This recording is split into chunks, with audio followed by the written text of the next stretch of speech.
Hey, what's up, guys? Hope you're doing well. Sorry I missed a video yesterday.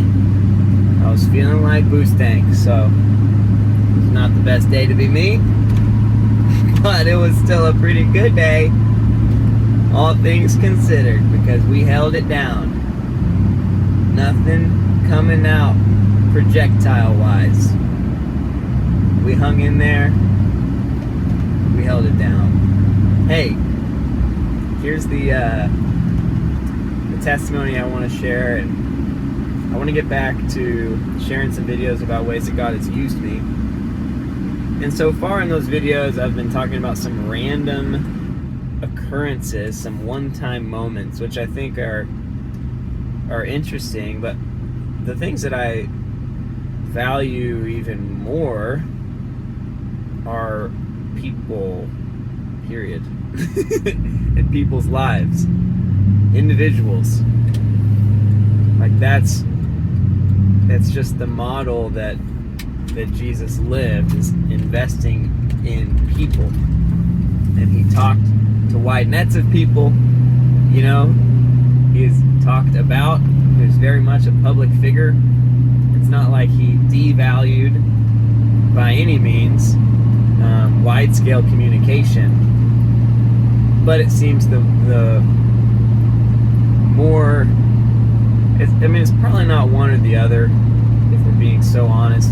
But if you had to pick one, you know, if Jesus could only preach to thousands of people or invest in his 12 disciples, I'm pretty stinking confident he would have picked investing in his 12 disciples.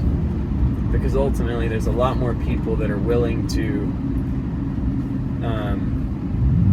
join a team than lead a team. There's a lot more people willing to adopt a belief or espouse to something than there are people that are willing to, you know, sacrifice and suffer much on behalf of that thing and that community.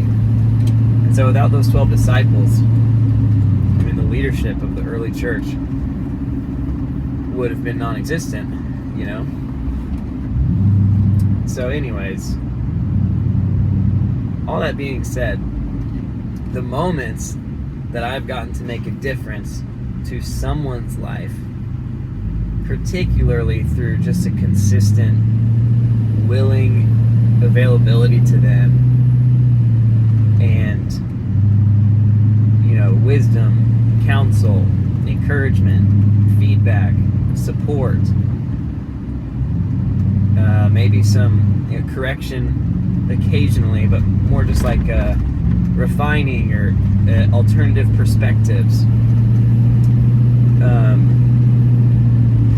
Like to see that impact someone is just like, I mean, it's like, it's so great. It's one of the best feelings ever. But I feel a little weird like sharing in depth about ways that God has used me in particular people's lives, because it feels like their story to share, not mine. It feels a little weird for me to kind of pat myself on the back in that way. So I'm not sure exactly how I'm going to navigate this, because I don't want to just leave it totally vague, but at the same time, I don't want to try to pretend to even know the extent that I actually have or haven't mattered to someone. And that being said, I wanted to start with a very simple encouragement, a simple testimony, which is my freshman year of college. I got a text from a friend that I was friends with in high school. I love this friend, and I won't say his name because he one time he asked me if I did any illegal things. That was literally his question. I'm like, well, not really, you know. occasional jaywalker, you know, but pretty much just in illegal things. And then he says something along the lines of, well, man, that's a bummer because we're not going to be able to hang out on the weekends. Is literally what he says.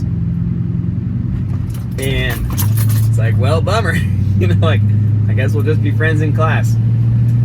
And I'm just painting a picture of where this guy was coming from. You know, he marveled at me as we became friends my senior year. He's like, you know, I've never really had a friend who was like straight edge.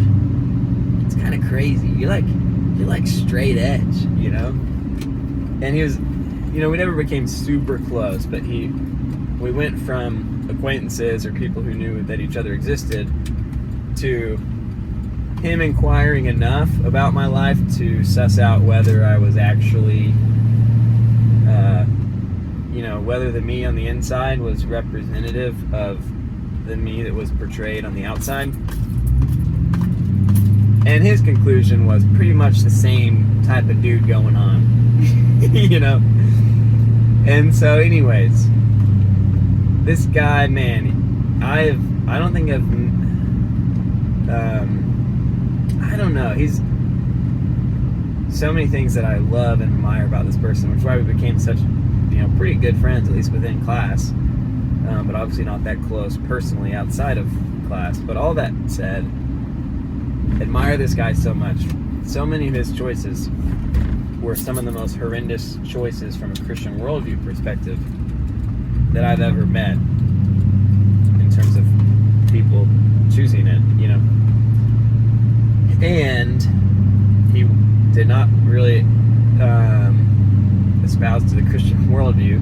Pretty confident he identified as atheist at that time, maybe agnostic, I'm not sure. But he was by no means like trying to act like he was this great Christian. And so anyways, we enjoyed our times in class, and you know, I just enjoyed him. It wasn't like I was trying to do something to him, or you know, I wasn't making any Christian potions trying to convert him or anything like that. Although if you know of any, let me know. Just kidding. I'm not into potion zealots, alright? Potion zealot. Alright. But I get a text from him my freshman year of college. I don't remember the context of this. I think it just came out of the blue. He might have started with, hey, what's up, or something like that. This is spring freshman year, so it's been about a year since we've actually hung out or talked. But within pretty short order, he says, you know, he said something like, I would be positive that God wasn't real if it weren't for you. That might not be verbatim what he said, but definitely the gist of what he was saying. You know, I would be certain, I would know for sure that God didn't exist, that God was a lie if it weren't for you. And that pumped me up! Oh, it made me so pumped, guys. I ran 11 miles right out. I literally ran to my dorm room, changed clothes, threw off my back. I was studying. I was like, I'm so pumped, but I'm in the middle of the student center. I can't scream right now. So literally 11 miles at a 6:40 pace, guys. That is otherworldly. I had never run 5 miles at a 6:40 pace. Like, what? I never run that far in my life, period. What? I was so pumped, guys. And I'm still pumped. And I haven't talked to him since then, you know. But man, so cool to get to be a part of being a representative and ambassador for the kingdom of God in a way that's authentic enough that someone that wasn't even interested in following God felt like, I can't say for sure he's not real, because it sure seems like he might be according to this one dude. Let's go.